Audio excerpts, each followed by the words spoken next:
Salut les gars, bienvenue sur une toute nouvelle vidéo. Aujourd'hui, on va regarder des petites vidéos d'histoire, non, d'horreur.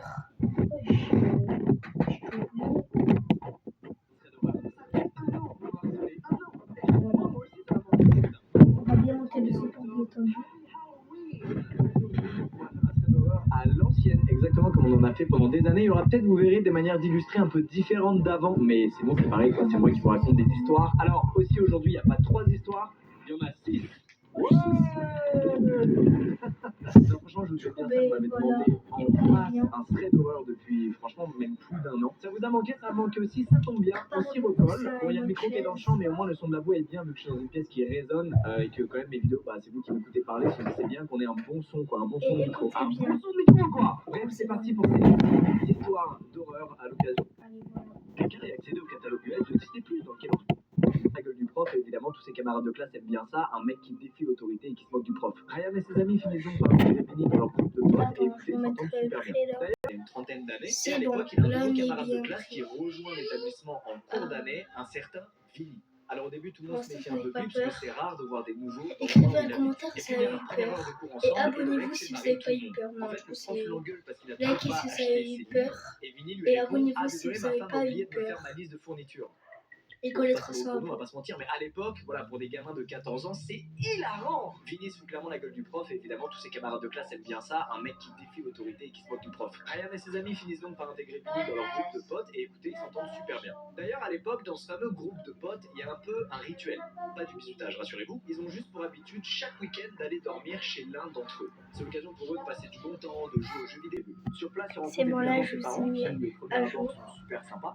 Et puis, rapidement, les choses deviennent étranges. Déjà, son père a une énorme collection d'armes. Alors à l'époque, Ryan et ses amis, c'est des gosses, donc ils trouvent ça extrêmement stylé, un daron qui a des tas d'armes. Mais aujourd'hui, avec leur recul, Ryan, il trouve quand même ça hyper étrange. C'est pas du tout commun dans la région que les gens aient des tas d'armes chez eux. Mais le pire est à venir, puisque ce jour-là, Ryan et ses potes rencontrent la femme de Vinny. Elle existe, c'était pas une blague, il y a vraiment une femme. Sauf que cette femme, elle a 26 ans, ce qui est extrêmement choquant pour Ryan en 2023, mais à l'époque, il a 14 ans, et eux, en fait, ils trouvent ça plutôt stylé que Vinny sorte avec une fille plus vieille, qui en plus est apparemment très jolie. Au lieu d'être choqués, ils sont jaloux, en fait. Ça fait déjà 2 trucs bizarres, et plus la soirée avance, plus il y a de trucs bizarres encore qui se montrent. Déjà, le père se met à mettre le bras autour de la taille de sa femme, mais aussi autour de la taille de la femme de Vinny. Comme si c'était aussi...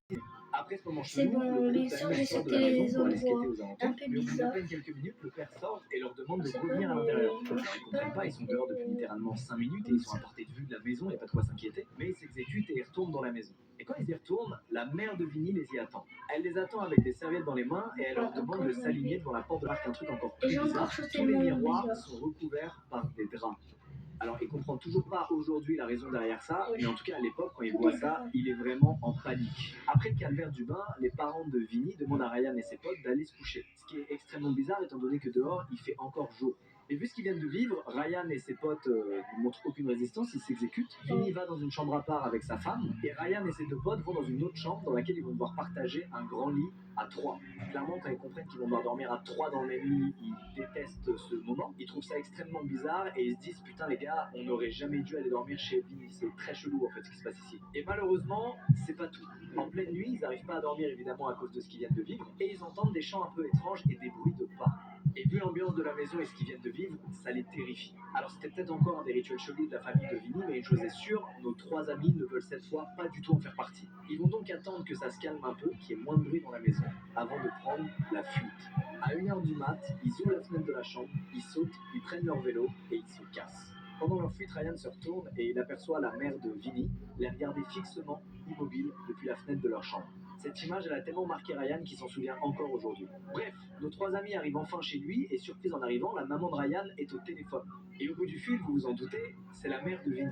La mère de Vinny qui vient de réveiller celle de Ryan en l'appelant à 1h du mat pour engueuler son fils et ses amis. Apparemment, au bout du fil, elle lui aurait dit que ces 3 garçons sont très mal élevés et que Vinny serait extrêmement triste qu'ils soient partis comme ça en pleine nuit.